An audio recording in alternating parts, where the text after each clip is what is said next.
Oke, sekarang kita lanjut ke video pertumbuhan mikroba yang ketiga. Tadi saya sudah jelaskan faktor intrinsiknya. Sekarang kita ke faktor ekstrinsik, yaitu faktor-faktor yang dipengaruhi oleh penyimpanan ya, suhu penyimpanan. Adalah salah satu faktor kritis dalam mikrobiologi pangan yang mempengaruhi pertumbuhan mikroba. Dalam kisaran tertentu, laju katalitik enzim 2 kali lipat dengan peningkatan suhu 10 derajat Celcius. Laju katalitiknya setengah jika suhu turun 10 derajat Celcius. Jadi maksudnya semakin tinggi suhu, itu katalitik enzimnya itu semakin juga berkali lipat naiknya. Kemudian di atas suhu 50 derajat Celcius, kebanyakan enzim akan terdenaturasi dan pertumbuhan akan berhenti, bahkan mengalami kematian. Jadi pemanasan di atas 50 biasanya beberapa jenis mikroba itu tidak mampu bertahan hidup. Kemudian jenis-jenis mikroba yaitu steanothermal, di mana mikroba yang tumbuh atau hidup pada kisaran suhu yang sempit. Sedangkan eurythermal adalah mikroba yang tumbuh atau hidup pada kisaran suhu yang luas. Jadi kalau suhu yang sempit itu maksudnya batas suhunya itu sangat terbatas. Kalau ionothermal itu dia suhunya lebih panjang, misalnya dia kisaran antara 20 sampai 60 seperti itu ya. Jadi lebih luas lagi.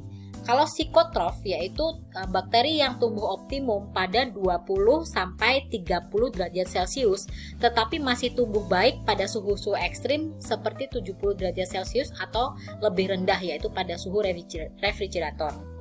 Kemudian ada jenis bakteri termodurik, yaitu bakteri yang mikroorganisme yang mampu bertahan pada suhu pasteurisasi. Jadi faktor ekstrinsik yang pertama adalah dipengaruhi oleh suhu penyimpanan. Ya. Ini kalian bisa lihat untuk bakteri thermophil suhu penyimpanan 40-70 dia masih bisa. Kemudian mesofil ini 10 sampai 50. Psikotrop ini mulai dari suhu 0 sampai 40 dan yang rendah jadi minus 10 sampai 20 itu jenis bakteri sikrofil. Oke, kalau kalian lihat di gambar sini,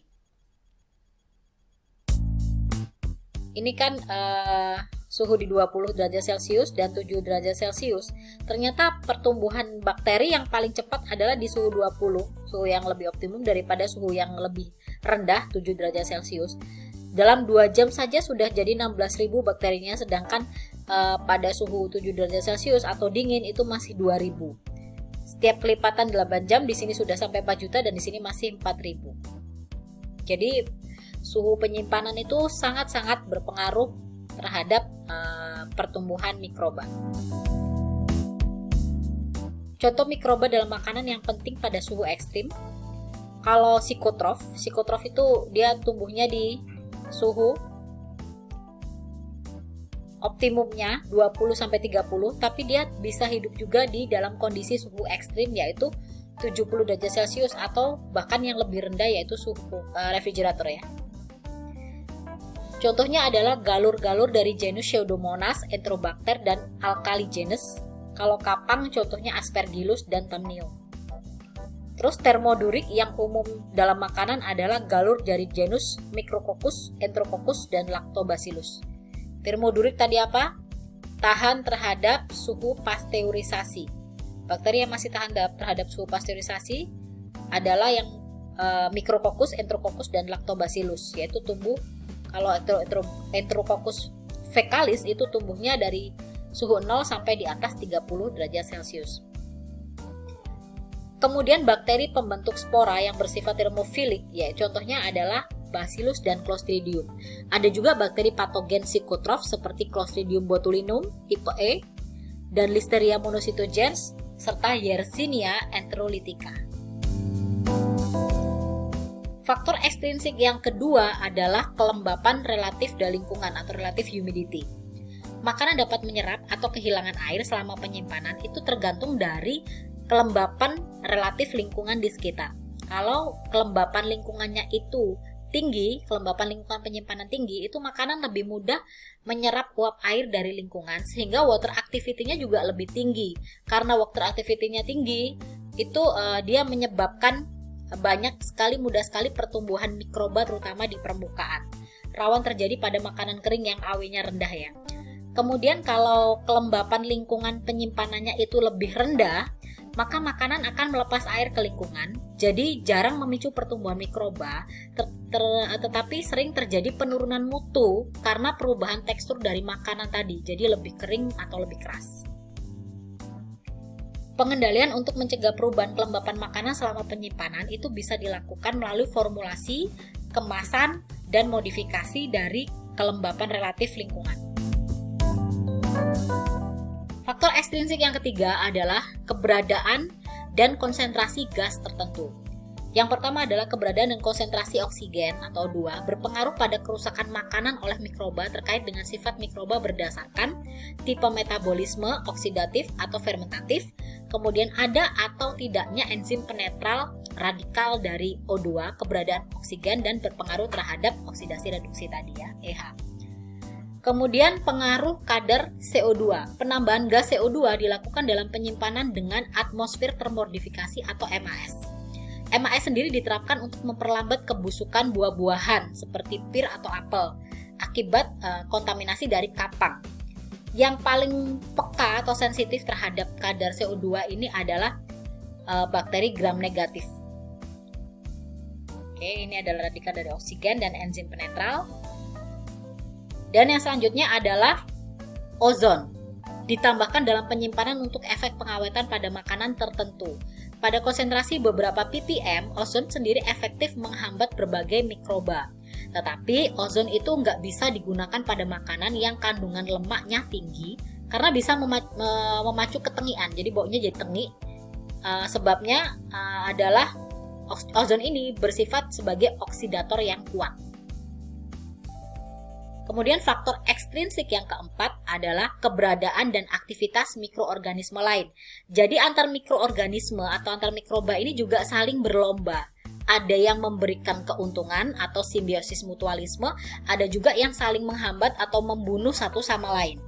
Jadi beberapa mikroba ada juga yang menghasilkan senyawa yang bisa menghambat atau membunuh mikroba lain. Jadi bisa menghasilkan antibiotik atau hidrogen peroksida atau asam organik sehingga bakteri selain dia itu bisa mati juga karena pengaruh dari bakteri tersebut. Contohnya, bakteri asam laktat yang bisa membunuh mikroba pembusuk atau patogen jika berada dalam kultur campuran. Sebab menghasilkan bakteriosin, asam organik yang menurunkan pH, H2O2, diasetil yang bersifat antimikroba. Kemudian beberapa mikroba itu juga menghasilkan senyawa yang memicu pertumbuhan. Jadi ada yang membunuh, menghambat, ada yang bersifat simbiosis mutualisme. Contohnya mikroba-mikroba dalam pembuatan yogurt. Ini contoh gambarnya. Jadi di susu sendiri kan bakteri-bakteri Streptococcus thermophilus dan juga Lactobacillus bulgarius, di mana pertumbuhannya di sini mereka ini menghasilkan senyawa yang saling memacu pertumbuhan satu sama lain. Di gambar ini kalian bisa lihat ya. Oke, selanjutnya kita masuk ke faktor implisit. Jadi sudah ada 3, faktor intrinsik, ekstrinsik, dan juga implisit. Faktor implisit ini berkaitan dengan sifat fisiologis dari mikroba, bagaimana responnya pada lingkungan, dan interaksi dari mikroba tersebut dengan mikroba lainnya. Jadi ini tergantung dari mikrobanya itu sendiri. Kalau tadi dari makanan, di luar makanan, kemudian dari mikrobanya sendiri. Sifat fisiologis dari mikroba juga mempengaruhi laju pertumbuhan spesifik. Mikroba yang tumbuh lebih cepat itu akan bersifat mendominasi atau menang ya, karena laju pertumbuhan bakteri lebih cepat daripada kapang. Oke. Respon terhadap lingkungan berkaitan dengan kemampuan adaptasi atau bertahan dipengaruhi oleh kondisi fisiologisnya mikrobanya, fase pertumbuhannya, kalian sudah belajar fase pertumbuhan kan sama saya di semester lalu. Kemudian paparan terhadap kondisi yang menekan atau adaptasi tadi. Selama dia bisa beradaptasi berarti dia bisa survive. Kemudian faktor implisit masih yaitu interaksi antara mikroorganisme. Yang pertama adanya kompetisi. Mikroba memiliki kebutuhan pertumbuhan yang sama yang berpengaruh pada tipe spoilage pada makanan. Kemudian yang kedua adalah suksesi mikroba. Urutan pertumbuhan mikroba pola spoilage makanan umumnya ditentukan interaksi tersebut. Kemudian mutualisme, simbiotik pertumbuhan yang saling menguntungkan. Jadi interaksinya tadi ya sudah saya sebutkan. Sinergi, saling mengacu pertumbuhan. Jika sendiri maka tidak optimal. Ada juga yang mutualisme, ada yang harus sinergi. Kalau aku nggak ada mikroba itu, aku juga nggak bisa tumbuh. Jadi ada yang bersifat seperti itu. Jadi saling sinergis. Kemudian antagonisme, produk metabolit suatu mikroba menyebabkan mikroba lainnya itu bisa mati atau terhambat dalam satu populasi. Contohnya produknya adalah metabolit antibiotik, bakteriosin, H2O2 atau asam organik. Kemudian yang terakhir, dari 4 faktor intrinsik, ekstrinsik, dan juga faktor implisit juga dipengaruhi oleh faktor pengolahan. Nah, jadi tergantung dari sorpasi, pencucian, pengemasan, iradiasi, dan pemanasan, tentu saja ini akan menyebabkan pertumbuhan mikrobanya ini menjadi terpengaruh. Ya, jadi faktor-faktor yang saya jelaskan tadi adalah faktor-faktor yang berpengaruh terhadap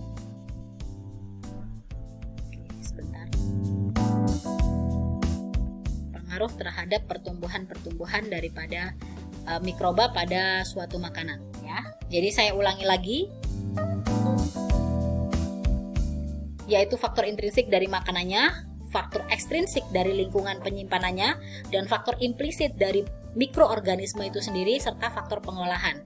Ini adalah faktor-faktor yang mempengaruhi pertumbuhan mikroba dalam makanan. Oke, sekian kuliah dari saya untuk hari ini yang bertema adaptasi mikroba dan juga pertumbuhan mikroba. Setelah kalian melihat video ini, saya akan meminta kalian untuk mengisi post test atau mengisi e-learn, ya. Petunjuknya nanti ada di e-learn, ada di Moodle, kalian bisa mengikuti. Kemudian di akhir perkuliahan nanti saya infokan jamnya. Kita akan meeting semua by Zoom. Di situ kita akan ada sesi, kalau ada pertanyaan tanya jawab sekaligus absensi, ya. Absensi kalian. Oke, saya minta kalian mengikuti dari awal sampai akhir karena itu akan mempengaruhi absensi. Kalau awal nggak ikut, walaupun kalian ikut di Zoom, tentu saja absennya tidak akan, tentu saja presensinya akan saya anggap absen, gitu ya. Oke, terima kasih.